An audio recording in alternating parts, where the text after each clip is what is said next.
Welcome back to another video. Today, I've got again Trevor with me and Nat. We're going to give you some quick fire tips to improve your martial arts, whether that's karate, taekwondo, or anything. These tips are going to be fairly generic, so you can apply them to your own martial arts. Let us know which ones you find the most helpful, and in the comments also, let us know some of your tips to add to this. Always train with intention. So make sure that when you are going through the motions of doing techniques, you have a reason for doing them, and in your mind, you're visualizing what that technique is doing. Especially in arts like karate and taekwondo, where you're throwing techniques in the air, don't just chuck out shapes. Have an intention and a feeling and a reason for doing things the way you're doing them.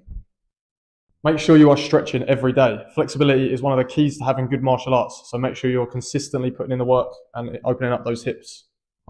Create and implement an in-depth warm-up. When I started introducing warm-ups and in-depth warm-ups, it allowed me to prepare my body better for the sessions, and I could also mentally prepare for the session ahead. Add strength training to your program. Being stronger improves all physical movement. It reduces the risk of injury, it improves speed and power, and it doesn't slow you down. As well as your training, make sure you have adequate rest. You need a rest day, maybe one per week, because your joints and muscles are going to be sore from all of your training. So it's very important to your improvement that you rest as well. Track your progress. Multiple ways of doing this. You can record your kicks or your techniques and then reevaluate them in 3 months, 6 months time. You can also ask coaches or senior students or peers for advice and get them to check out your techniques and see if they've got any tips for you to improve. Question everything. Don't just take what you're being told as the absolute truth all the time. Of course, you should trust your sensei or your coach, but always have a question. Ask why you're doing it. Is this the best way for you? Is there different ways of doing it, different variations? Because different techniques work well for different people and everybody's different. So make sure that we question everything and fully understand the reason for doing certain things rather than blindly following. Make sure you train your weak side, whether it's punches or kicks. You don't want to have any imbalances in your techniques. So a way we can do this is whenever you do a session, you just do a couple more reps on your weak leg than you do your strong leg. For example, if you do 10 kicks on your right leg, do 12 or 15 on your left leg and do that every time until your weak leg catches up. Make the most of martial art equipment. Use the heavy bag to improve your power and conditioning. Use hand pads and target pads to improve your accuracy and speed. Then also use kicking shields to improve your power. As we're doing here today, train with different people, different ideas.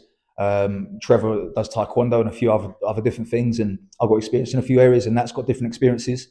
Get together with like-minded martial artists and learn from each other. No one art is better than the other. They all have something to offer. Even if you have no equipment, you can still train your martial arts. A few ways we can do this are shadow sparring or bodyweight exercises. There's no excuse for you not to train. Even if you're at home, you haven't got any equipment, you can still get it in. Stretch with intensity. Don't just sit there for 30 minutes in the splits or in a certain stretch. 10 minutes of stretching, but with focused intention, is better than 30 to 45 minutes of just sitting there aimlessly putting your legs into positions. Do your homework. The instruction and training you get at the dojo or the gym is for you to then take away and practice at home or in a gym or wherever else you can get. You're not going to get as good as you can be with just 1 hour a week. Take that instruction, that feedback, implement it in your training outside, and come back next week with that corrected or slightly better. Use the internet. If there's a technique that you're struggling with or you can't get a hang of, then you can always search it up on YouTube or Google. There's always going to be resources online, so use those to your advantage. For example, any of our channels here. Don't be afraid to regress your kicks if you're struggling with a kick. If you're not quite getting the balance or the understanding of the technique in the air, slow it down or find a wall and use the wall as support, or even sit on the floor and throw the kick from the floor. This will allow you to get the technique a lot more better, so when you come back to practicing it in the air or on a pad, you're going to have a lot more understanding of the kick. Try to get in regular sparring sessions. It's all very well punching a kick in the air or even hitting pads and stuff, but with a live opponent throwing techniques at you, things change a little.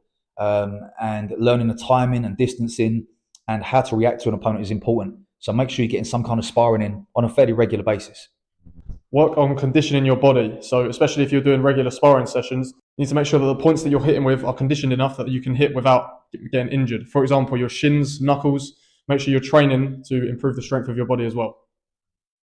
Practice the small details. Improve your foot shapes, your chamber positions. These are going to drastically improve your kicks. If you're side kicking with a flat foot, you're going to get a different outcome to if you're side kicking with a bladed foot. So understand the different foot positions and different chambers and practice them. Take care of your nutrition as well.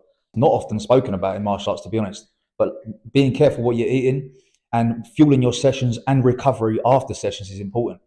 If you're on a big calorie deficit, you're going to struggle with recovery and you're just going to dig yourself into a deeper pit of recovery. And that's when injuries come along. The fastest progress will be made when you have enough fuel in your body to fuel your sessions and feel recovered to hit the next session with full intensity. Make sure you go subscribe to our online martial arts academy. The first link will be in the description of this video, so go check that out. Consistency always wins. Showing up, even on the days you don't want to show up, get a little bit done.